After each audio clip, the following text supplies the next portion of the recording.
सच राहता मी को लय लोग टेंशन में लाते कभी कभी लय बड़ी माराव लय हे काय सोपं नाही तर कीर्तन करणं तुमको लागताय वैसा प्रवाहाच्या विरोधात जाऊन वागणे लय अवघड गणिती हे मग ऐसा दाढी बिडी बोलताना अफजल खान की ते लय भयानक होता अफजल खान फाडणार आहे मी आज त्याला मी आलोय त्याच्यासाठी लक्ष देऊन मी आहे प्रत्येक कीर्तनात मी अफजल खान फाडत असतो ते एक एअरपोर्ट म्हणलं होतं ते तिकडलं ते हैदराबाद मध्ये बावळाट ऐसाच है मेरा काम वो भयानकच राहता है वो ते म्हणलं हम घर घर में अफजल पैदा करेंगे त्याचं नाव नाही घेत आता तुम्हाला माहिती आहे त्याचं यडतांगाचं नाव काय आहे बरं ते हितं नाही म्हणलं मी तिथं जाऊन तिथं ते वाक्य टाकलं होतं क्या बोला वो बोला हम घर घर में अफजल पैदा करेंगे अरे तू घर घर में अफजल पैदा कर हमारे छत्रपति शिवाजी राजे और धर्मवीर शंभू राजे घर में घुस कर अफजल मारेंगे ये ताकत माझ्या राजांची है आया था वो अफजल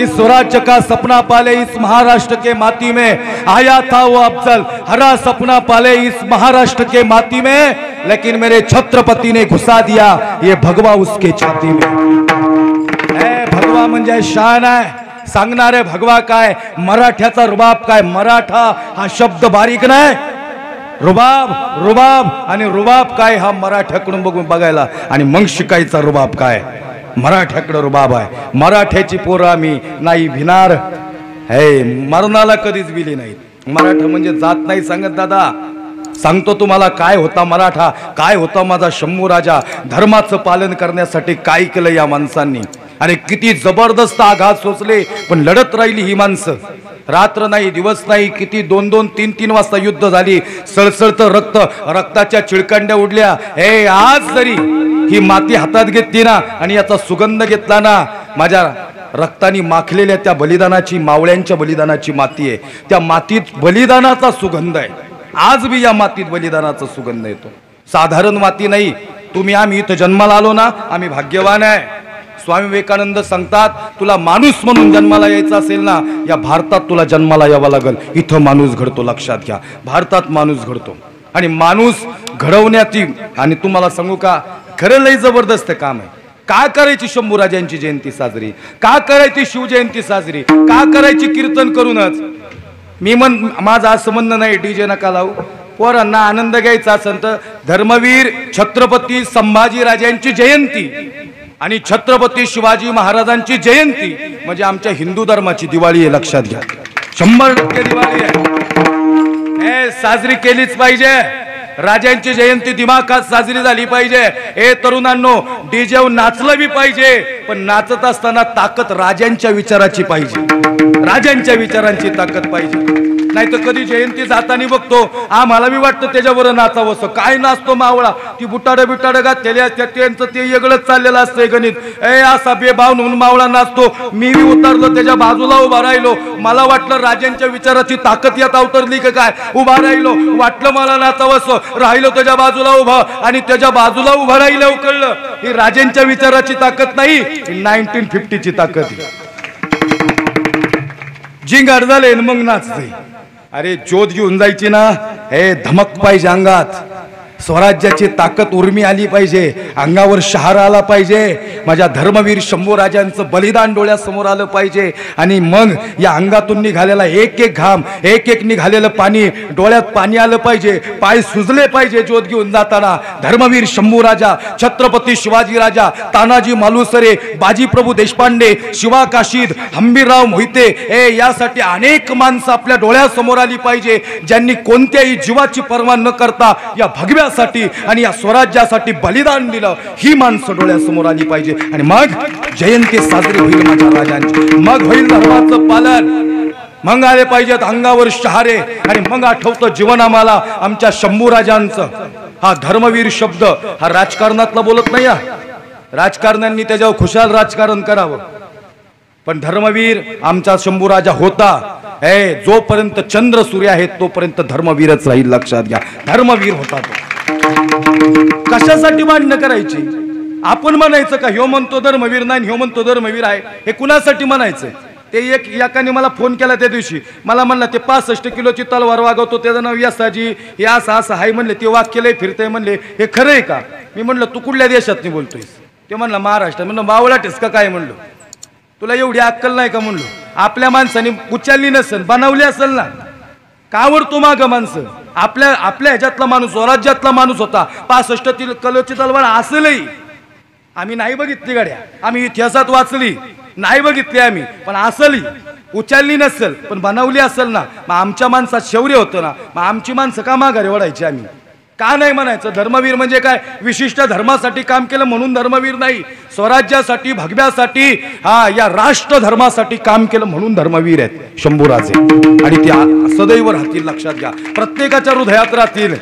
हे भगवा प्रोत्साहन देतो, माहितीये, प्रेरणा देतो भगवा. आजची गंमत सांगतो तुम्हाला. माझं प्रत्येक कीर्तन तुम्ही युट्यूबला सगळी कीर्तन बघा, ही पांढरे फेटेवेत. आज मी फेटा घातलाय भगवा.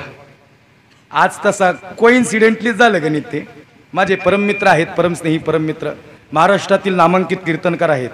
आणि खऱ्या अर्थानं या महाराष्ट्राचा बुलंद आवाज आहे. हरिभक्तपरायण सोपानदादा कन्हेरकर, विदर्भरत्न आहे, अतिशय जबरदस्त वाणी आहे. येता येता भिगवणना भेटले. दादांनी मला सांगितलं, कबीर महाराज, आज शंभू जयंती आहे ना, आमची इच्छा आहे आज तुम्ही भगवा फेटा घालून कीर्तन करायचं. आमच्या आदरणीय सोपानदादा कन्हेरकरांचं येत्या 1 जून, 2 जून आणि 3 जूनला झी टॉकीजला कीर्तन आहे, मन मंदिराला. खऱ्या अर्थानं अतिशय सुंदर संध्याकाळी 7 वाजता कीर्तन होणार आहे. आणि अतिशय जबरदस्त वाणी. मला असं वाटतं, मी त्यांची जाहिरात करायला नाही आलेलो, मला सांगायचंय काय, इथं आलेला प्रत्येक वक्ता, व्याख्याता, प्रबोधनकार हा काय सांगतोय, खऱ्या अर्थानं प्रत्येकाची वेगळी शैली आहे. काय त्यांच्या मनात आला असेल, मला म्हणले असतील, हे बघा, फेटा कुंडलेवी कलरचा असो तो महत्वाचा नाही, कीर्तन करणं महत्वाचं आहे. पण आज मी बघवा फेटा घातला ना, जरा अंगाव काटेच येतात मला. तर आमच्या सोपानदादा कन्हेरकरांचं कीर्तन बघा, 1 जून, 2 जून, 3 जूनला खऱ्या अर्थानं जी टॉकीजला संध्याकाळी 7 वाजता आहे. जबरदस्त व्याख्याता आहे आणि कान तृप्त होतील. लक्ष देऊन ऐका. आता कीर्तनात येतो, सांगतोय भगवा. भगवा म्हणजे कुठल्या पक्षाचा सांगत नाही, हे लक्ष देऊन ऐका आधी. विठ्ठल विठ्ठल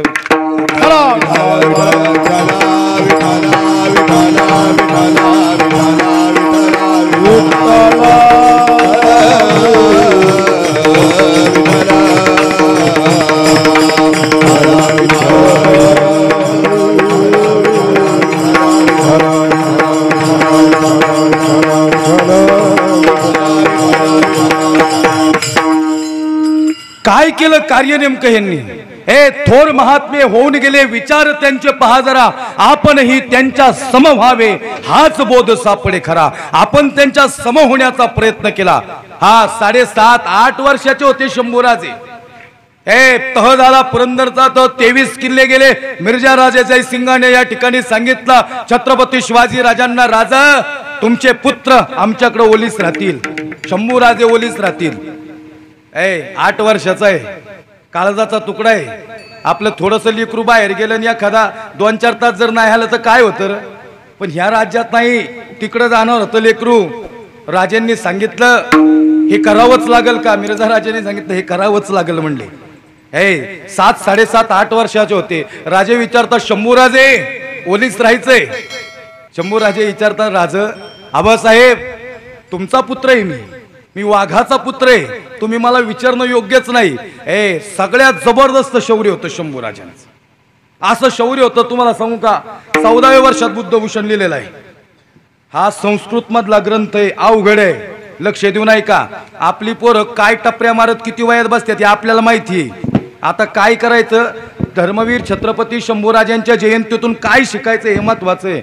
मला असं वाटतं छत्रपती शिवाजी राजांचं स्वप्न धर्मवीर शंभूराजांनी पूर्ण केलेलं आहे. शंभूराजे गेले जरी तरी स्वराज्यावर भगवा फडकलेला होता, औरंगजेब झुकला होता. दादा संभाजीनगर बोलना पडेगा भाई, संभाजीनगर मालूम आहे तुमको? ओघानी जरी औरंगाबाद येत असेल तरी आता जीव वळवायला लागेल आम्हाला. का जीव वळवायला लागेल? मी दर मंजात सांगत नाही, पण संभाजीनगर म्हणावं लागल, कारण औरंग्याला झुकवलं होतं माझ्या शंभूराजांनी, म्हणून म्हणावं लागेल. छत्रपती संभाजी नगर आहे म्हणून म्हणावं लागेल. लक्ष द्या. काय होतं रे शौर्य, काय होतं वय? 7 आणि 8 वर्षाचं वय. औरंगजेबासमोर उभा होता छत्रपती शंभूराजे, सर्जा संभाजी उभा होता औरंगजेबासमोर. अशी बलाढ्य ताकद होती. 7-8 वय होतं. या वयात लेकरं काय करतात. आणि शंभू राजांच्या समोर आबासाहेबांचा अपमान झाला, छत्रपती शिवाजी राजांचा अपमान झाला. बोटाला धरलं, असं बोटाला धरलं शंभू राजांनी. आबासाहेब अपमान सहन केला. आबासाहेबांनी नाही अपमान सहन केला. ती आग बघितली, ती तेज तर्रार नजर बघितली छत्रपती शिवाजी राजांची. लोक कुणी म्हणले छत्रपती धर्मवीर शंभूराजे रंगेल होते, कुणी सांगावं रगेल होते, कुणी सांगावं ते दारू प्यायचे, नशा करायचे. अरे नशा करणारा राजा होता तर कधी अंगाला मीठ चोळलं होतं? त्यावेळेस रडला असताना, तडफडला असताना, जाऊन मिळला असताना दुश्मनांना? असा होता का राजा? अरे ज्याचं चारित्र्य, ज्याच्या बापाचं चारित्र्य शुद्ध होतं, त्या पोराचं चारित्र्य कसं असेल? शिवरायांच्या छायेखाली नवती कशाची वान, आणि आनंदाने नांदत होते हिंदू मुसलमान, आनंदाने नांदत होते. काळ्या रात्री तळपत होत तिच्या रूपाचं ऊन, अशी देखणी होती एका मुस्लिमाची सून. त्या तरुणीला आई म्हणाला राजा तो शिलवान, आणि आनंदाने नांदत होते हिंदू मुसलमान, आनंदाने नांदत होते. इनायत खानाची बायको छत्रपती शिवाजी राजांच्या समोर उभी होती. डोळ्यात पाणी होतं. नवरा मारला गेला, माझी इज्जत लुटल का राजा? छत्रपती शिवाजी राजे इज्जत लुटणारे राजे होते का? जगातील एकमेव राजा जो आबरू वाचवणारा राजा ओळखला जातो, ते राजे म्हणजे छत्रपती शिवाजी राजे आहेत. माझी जाऊने दिया हमें सुंदर शिवाजी राजा, माझी जाऊने दिया हमें सुंदर शिवाजी राजा, माझी जाऊने दिया हमें सुंदर. पूर्ण समाज मनत होता जनता राजा, सर्व जाती मध्ये केला गाजवाजा.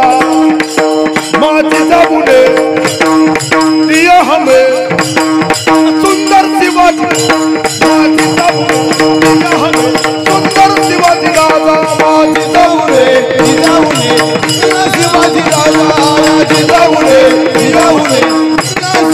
छत्रपती शिवाजी महाराज की जय. संभाजी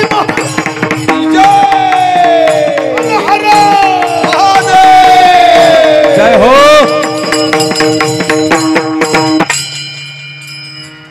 क्या बात आहे, वा. दणकाचे राव तुमच्याकडे. मावळेच आठवले, मावळेचा क्षण काहीतरी उग काय कुणी बी कीर्तनाला नाही येत. मावळ्याचा पुनर्जन्म ते येतंय कीर्तन ऐकायला, भाग्य लागतं श्रवण करायला. शंभूराजे लढत होते. एक एक मावळा असा तयार केला होता माझ्या छत्रपती शिवाजी राजांना. शंभूराजे तयार झाले होते माँसाहेब जिजाऊंच्या तालमीत. बलाढ्य ताकद होती. 2 वर्षाचे असताना आईसाहेब निघून गेल्या. माँसाहेब सांगितलं या शौर्य शंभूराजांना घडवण्याचं, छत्रपती शिवाजी राजांसारखं बनवणार शंभूराजांना. एक पाऊल पुढे होता. असा होता माझा राजा. शौर्य होतं, धैर्य होतं, साहस होतं, धाडस होता, पराक्रम होता, बलाढ्य होता, योद्धा होता, रग होती, ताकद होती, शक्ती होती, बलवान होता. 20 फुटावनी साखळदंड टाकले तवा पकडला नाही तर पकडला गेला नसता माझा शंभूराजा. काय शौर्य होतं शंभूराजांचं, नसताच पकडला गेला शंभूराजा. आणि औरंगजेब प्रत्येकाला महाराष्ट्रच पाहिजे होता. प्रत्येकाला महाराष्ट्र पाहिजे होता. का? बाकीची राज्य कशी असतील, पण माझं महाराष्ट्र हे रयतेचं राज्य होतं म्हणून महाराष्ट्रावर सगळ्यांचा डोळा होता. औरंगजेबाला या दख्खनाचा कण बी घेऊन दिला नाही शंभूराजांनी उभ्या हयाती. एक कण बी. रामशेज किल्ला 6 ते 7 वर्ष लढायला लागला. शाबुद्दीन खानाला, फत्ते खानाला कुणाला नाही घेता आला. का? तर तिथं ही अशी माणसं तयार केली होती शंभूराजांनी. त्यानंतर संताजी घोरपडेंसारखी माणसं तयार केली होती शंभूराजांनी. एक एक माणूस असा बलाढ्य तयार केला होता. नुसतं ताकद नव्हती, बुद्धी बी कौशल्य होतं शंभूराजांकडं. 32 वर्षाच्या आयुष्यात काय करतात मुलं, आणि काय केलं माझ्या संभाजीराजांनी. या एवढ्याशा कमी वयात 23व्या वर्षानंतरचा जो खरा प्रवास सुरू झाला. 17व्या वर्षी होते त्यावेळेस या ठिकाणी छत्रपती झाले माझे छत्रपती शिवाजी राजांनी. राज्याभिषेक केला. मला सांगायला आवडेल तुम्हाला, दुसरे छत्रपती आहेत संभाजीराजे. या राज्याचे, या देश महाराष्ट्राचे छत्रपती आहेत. दिल्लीवर बी भगवा फडकवायची ताकद होती. तसा तर फडकलेलाच आहे, पण लक्ष देऊन ऐका. आता लय लांब जाऊन नाही बोलत नाही तर गणित परत निष्ठच जाईन बाजूला. आता रेंजला आलो गाडी, ऐका ना. ही ताकद होती शंभूराजांची. उभा होता, झुकला नाही कधी, नाहीच मोडला. 14,500 सरदार होते औरंगजेबाकडे. 14,500 सुभेदार हे सरदार होते. एका सरदाराकडे 50,000 सैन्य होतं. 23,000 कोटी महसूल होता एका वर्षाचा औरंगजेबाचा. बघा 62 वय होता औरंगजेबाचं आणि माझ्या शंभूराजाचं 23 वय होतं. लक्ष देऊ नाही का? 50,000 अख्ख्या महाराष्ट्रात मिळून तेवढे सैन्य होतं. अजून सांगू तुम्हाला 50,000 सैन्य आणि 14,500 मल्टिप्लाय 50,000 किती होतं? आकडा तरी लागन का? गणित तरी येतंय का आजूबाजूला? म्हणजे मनभर होता औरंगजेब आणि कणभर होता फक्त महाराष्ट्र. तरीही सर्जा संभाजीने लढवत आणि झुंजत ठेवलेला भगव्या आणि हा महाराष्ट्र आपल्या ताकदीवर. हे सोपं नव्हतं. काय बलिदान होतं, काय योगदान होतं या स्वराज्यासाठी. खरंच नाही माघार सरला, नाहीच. एक एक क्षण असा आला जीवनात नाही माघार सरला आणि नसताच पकडला गेला. हो खरंच सांगू का तुम्हाला सज्जना, हो नसता पकडला गेला माझा शंभूराजा. एवढा बलाढ्य योद्धा होता ना. तिथं औरंगजेबाने सांगितलं होतं, शंभूराजे मल्लविद्या येत होती, पैलवान होता, कुस्ती खेळशील का? इतिहास वाचा, डोळ्यातलं पाणी पडतं पुस्तकावर. असा इतिहास ऐकताना वाचताना. सर तरुणांनो, आपल्याकडे आता शंभूचरित्र शिवचरित्र पाहिजे. हे ग्रंथ आपल्या देवाऱ्यावर पाहिजे. आपण हिंदू म्हणून घेण्याचा आपल्याला तवा अधिकार आहे ज्यावेळेस आपण हिंदू धर्माचं पालन करू. लक्षात घ्या. नुसतं हिंदू म्हणत मिरवायचं नाही, भगवा घ्यायचा नाही, ज्योत घ्यायची नाही, पण हे धर्मग्रंथ कधीतरी आपल्या देहाऱ्यात पाहिजेत. मग कळन मग ह्यांनी काय जिजवलं आपली काया, काय केलं या महाराष्ट्रासाठी. एक किती आतोनात प्रयत्न केला होता. 2 पट 5 पटांनी स्वराज्य वाढलं होतं. शिवाजी राजांपेक्षा शंभूराजांनी 5 पट स्वराज्य वाढवत नेलं होतं. इतकी बलाढ्य ताकद होती. हरला नाही सर्जा कधी, माग सरला नाही. लई संकट मोठी मोठी आली, नाही सरला माग. का नाही सरला? हो कुठली उमेद, कुठलं साहस, कुठलं धैर्य निर्माण झालं असन, काय शौर्य दिलं असन आईनी यांना, काय दूध पाजलं असन, कशी कशी घडली असतील ही माणसं. आज विचार करतो आम्हाला, एका वारात जर 10 जण खलास करत असेल संभाजी राजा, तर काय शौर्य असन अंगात, कसली बलाढ्य ताकद असेल, काय बाहू असतील. आपली नुसते जिमात ते लोखंड उचलून मिली, काही नाही करता आलं पोरांना. ते पावडरीचं डबा आणायचं, एवढं डबं खायचं आणि ते याम करायचं. अरे ती तालीम करणारा शंभूराजा होता, पैलवान होता. अरे कुणाची मजाल होती वय पुढे उभं राहायची. औरंगजेब सांगतो त्याचं पोरग एक परत आलं जिवंत, त्याला 90,000 रुपये दिले, त्याचा सत्कार केला. त्याला तो म्हणला, मी हारलो तरी तुम्ही माझा सत्कार केला. म्हणले येड्या, तू त्याच्या तावडीतून सुटून आलायस म्हणजे तू जिंकलायस बाळा. आजपर्यंत त्याच्या तावडीतून कुणी नाही सुटून आला. म्हणजे औरंगजेब स्वतः घाबरत होता म्हणून संभाजीनगर म्हणायचं. लक्षात घ्या. आता सांगणार आहे तुम्हाला कसा. हे नाही रे वेळा, खरंच नाही वेळा. कधी अंगावर शहारा कधी येतो माहिती का? कधी अंगावर काटे येतात माहिती का? जेव्हा असं आठवतो ना प्रत्येक क्षण, शंभूराजांना पकडलेला प्रत्येक क्षण फरफटत नेलं होतं शंभूराजांना. आपल्या माणसांनी काही नाही कार्य टाकल्या, फितुरी केली ना म्हणून पकडला गेला. नाही तर कुणाची मजाल होती? बरं पकडताना महाराज हात लावायची मजाल नव्हती. 5.5 पावणे 6 फुटाचा देह होता, तेज तर्रार नजर होती. छत्रपती शिवाजी राजांचा पुत्र, सह्याद्रीचा पुत्र, मराठी पुत्र होता, या मातीचा होता.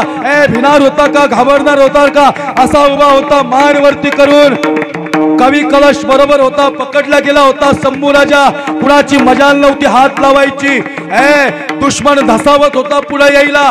20 फुटावनी साखळदंड टाकले, तवा इथं साखळदंड पडले, तवा हात गुंडाळले, तवा हात वाकवले आणि मग पकडला गेला. आणि आपला राजा फरफटत नेत होते आणि आपली माणसं बघत होती. किती लाजिरवाणी गोष्ट होती. आपला राजा फरफटत नेत होते, ज्यांनी स्वराज्यासाठी एवढा व्यथित केलं जीवन. थोडा कमी ठेवायचा आवाज. कदाचित हे प्रसंग सांगताना मी प्रसंगात जाईन. गड्या मी हृदयातून सांगतो शंभूराजा आणि छत्रपती शिवाजी राजा. कीर्तन म्हणजे पैशासाठी असतात अशातला भाग नाहीये. या आताड्या कोताड्या एक होत्यात एवढ्या मोठ्याने बोलताना. या छाताडाचा पिंजरा होतो, दम लागतो कधी. गाडीत बसले असे पाय एवढे टम फुकत्यात एवढा प्रवास करताना. येताना आमची लेकरं बी आम्हाला भेटून येतात. 2 मुली आहेत मला. 7 वर्षाची मुलगी आहे, तिचं नाव ज्ञानेश्वरी आहे, आणि 3 वर्षाची मुक्ताई आहे. जात धर्म पंथ काही नाही बघत आम्ही आयुष्यभर एकच मागितलंय पांडुरंग परमात्म्याकडे. देवा जेव्हा जेव्हा आमचा वंश येईल ना, आमचा वंश हा तुझा वैष्णव असावा. देवा तुझा वैष्णव असावा. काय मागायचं आज जयंतीच्या माध्यमातून? देवा वैष्णव निर्माण कर माझ्या घरात. ही वैष्णवांची परंपरा, ही वारकऱ्याची परंपरा, ही पताका दे आमच्या खांद्यावर, आम्ही आयुष्यभर तुझी सेवा करू. माझा बाप कीर्तनात उभा असतो मला साथीला, मी कीर्तन करत असतो. कधी माझा बाप एका गावात फेटा घालून उभा असतो, मी एका गावात असतो. काय मिळवायचंय आम्हाला अजून? अरे गाड्या, तुम्ही आम्हाला बोलावणं, तुम्ही आम्हाला प्रेम देणं, आमच्यावर जीव टाकणं, आम्हाला काय मिळवायचंय अजून? किती पैसे मिळाल्यानंतर आम्हाला लई सुख येणार आहे, आणि पैसे कमवून कोण लई सुखी होणार आहे? एखाद्याला वाटतो महाराज एवढे पैसे घ्यायचे, एवढा प्रवास. गड्या कधी 4 दिवस गाडीत बसते आणि तिसऱ्या दिवशी फेट्याला बी हात लावणार नाही, थरथर करते तुमचा हात. नजर चुकली की संपला विषय. अशी लेकरं येतात ना, अशी मिठी मारून येते श्रीकांत भाऊ, अशा लहान लहान मुली. ते एक काला एक मुका देते, निकडल्या गाला एक मुका देते. ती म्हणते आब्बा वापस कधी आणेवाले तू. तिला काय सांगायचं परत कधी येणार आहे? आलो, नजर चुकली, संपलाच विषय. तर नाहीच गेला बाप परत, तर त्या पुरी आयुष्यभर विचारती ना, बाबा परत कधी येणार आहे तुम्ही? कोण म्हणलं माझा शंभू राजा जिवंत नाही? कोण म्हणले माझे तानाजी मालुसरे, माझे छत्रपती शिवाजीराजे, ही माणसं, ही दुर्मिळ मावळे आज बी जिवंत आहे? या भारताच्या सीमेवर लढणारा सैनिक आणि कोणत्याही फळाची अपेक्षा न करता कष्ट करणारा शेतकरी म्हणजे माझा सर्जा संभाजी राजा आहे. आज जिवंत या मातीत. फरफट झाली त्याची पण अशीच. त्याच्या पिकाला कधी भाव नाही आलेला, उभा बांधाव बसल्या बसल्या असा पडलाय त्यो. त्याला नाही कळलं आयुष्यात कधीच काय करावं. आयुष्यभर परिवाराला आव्हानं दिली त्यांनी, या वर्षी तुम्हाला अमुक करीन, या वर्षी तुम्हाला मिठाई आणीन. अशी लेकरं दारातच बसली त्याची आयुष्यभर. संपलं त्याचं पीक, उभं पीक संपलं, नाही आणता आली त्याला मिठाई. आणि आम्ही मेथीची भाजी मागाय गेल्यावर 15 रुपयाला 2 गड्ड्या मागतो त्याला. अरे दे ना त्याला 30 रुपये, नेऊ द्याच पोरांना मिठाई. आज दुधाचा चहा होईन त्याच्या घरी. तो सैनिक लढल ना तिथं. अशी लेकरं असतात. माझे मित्र आहेत बरेच सैनिक, असे मला फोन करतात, व्हिडिओ कॉल, स्क्रीनशॉट आहे माझ्याकडे. त्याला म्हणलो काय रे गाड्या, लय हसलाय आज, कुठे आहेस? म्हणलं काश्मीरमध्ये आहे महाराज. म्हणलो काय करतोयस? काय नाही म्हणलं. म्हणलं आजूबाजूला दाखवलं सुन्न वातावरण. म्हणलं रिस्क किती? म्हणलं 100% रिस्क आहे. गोळ्या म्हणलं कुठून येत्याने माहिती नाही. म्हणलं तरी चेहऱ्यावर स्माईल. म्हणलं तिरंगा दिसतोय ना म्हणून तिरंगा स्माईल देतोय माझ्या चेहऱ्यावर. जसा भगवा लढाईची प्रेरणा देत होता ना मावळ्यांना, आणि कोणत्या क्षणी गोळी लागेल सांगाव. म्हणलं गोळी लागली तर? म्हणलं काय नाही, 2 मिनिटापूर्वीतली कशी बोललोय. लेक म्हणली बाबा येतानी फटाकडे घेऊन या आणि मिठाई घेऊन या. आता गोळी लागल्यावर जाईन वही घेऊन मिठाई. तवा जाईन शेतकरी बांधाव, पडल्या पडल्या स्ट्रोक बसला, निघली चमक इथं, आणि पडला धाडकन बांधाव, जाईल घरी लोक लेकरांना काय घेऊन. अरे जगाचा बाप म्हणजे शेतकरी, लक्षात घ्या. जगाचा बाप आहे. शेतकऱ्यामुळे माझा महाराष्ट्र, माझा भारत देश, एवढंच नाही तर माझं जग टिकलं नाही, शेतकऱ्यामुळे टिकलेलं आहे. कोण म्हणलं माझा शंभू राजा नाही? वर्तमान काळातला सर्जा संभाजी सांगतो मी तुम्हाला, तानाजी मालुसरे सांगतोय मी तुम्हाला. फरफटत नेलं शंभू राजांना. या परी शौर्य नव्हतं कुणाकडं. कुणाकडं शौर्य होतं? गोढ्याला पळवायचं. गोढ्याला रणांगणात पळवणारा आणि एका पायावर फिरवणारा एकच मराठा राजा, तो म्हणजे संभाजी राजा आहे. एकच राजा, एका पायावर फिरवायचा, गरकन पापणी लवल त्याच्या आधी. मग अशा राजाला पकडता येईल कुणाला? हात लावायची हिंमत नव्हती, साखळदंड टाकले आणि फरफटत करून नेला. असे गड किल्ले वरतून बघत होते माझ्या शंभू राजांकडं. कधी कधी त्या गड किल्ल्यांना वाटलं असेल आपला राजा पकडला गेला. ज्या राजाने आपल्यासाठी एक एक गड मजबूत केला, आम्हाला मजबूती दिली, आज आमचा राजा पकडला गेला. हे पाना फुलांना त्या दिवशी दव पडल्याला रडायला आला असेल. शंभू राजा फरफटत नेत होते, आपली माणसं बघत होती. कवी कलश सोबत होता. हे पकडायच्या वेळेस कवी कलश पडला, पायाला लागलं म्हणून कवी कलश पडला. आणि खऱ्या अर्थानं शंभू राजांनी कवी कलशचा हात पकडला. आणि शंभू सांगतात, हे कवी, अरे मी घेतो माझ्या या बाबत, तुला का काळजी करतो? कवी सांगतो, राज अरे मी पडलो, मी पकडले जाईन, पण माझ्यामुळे तुम्ही पकडले जातान. ए मैत्री कशी असावी पोराव आहे का? लय लय डझन मित्र नको आपल्याला, 10-12, 1-2-4 असे 12 जीवाभावाचे ठेवायचे ना. अडचणीत मदत करणारे नको, अडचणी नाही आल्या पाहिजे यासाठी प्रयत्न करणारे मित्र आयुष्यात पाहिजेत. असे मित्र लय महत्वाचे असतात. जीवाभावाचा ज्याला आपण सगळ्या गोष्टी सांगू शकतो. कवी, अरे मित्र आहेस रे तू माझा, अरे धाडस दिलंयस तू, तुझ्या काव्याने जगला हा शंभू राजा आणि तुला अर्धवट दुःखात सोडून जाईल वय मी नाही सोडून जाणार. डोळ्यात पाणी येतं रे कधी असे मित्र मित्र बसले त्यांच्यातला कधी एखादी दुःखद बातमी आली की या मित्रातला एक मित्र अचानक निघून गेला आणि मग क्षणाक्षणातला आठवल्यानंतर या माणसाचं जीवन तसं आहे. कुणाची शाश्वती इथं राहण्याची कशासाठी यायचं किड्या मुंग्यांगत जगायचंय वे आपल्याला. किड्या मुंगी येत्या जगत्यात निघून जात्यात आपण माणसं आहे. नरदेह दुर्लभ जाना हा दुर्लभ देह आपल्याला दिलाय देवानं. त्या देवानं देह दिला ना मग हा कामाला कुठं लावायचं हे कळलं पाहिजे. राष्ट्राचा धर्म आपण टिकवला पाहिजे लक्षात घ्या हे आपलं परम कर्तव्य आहे.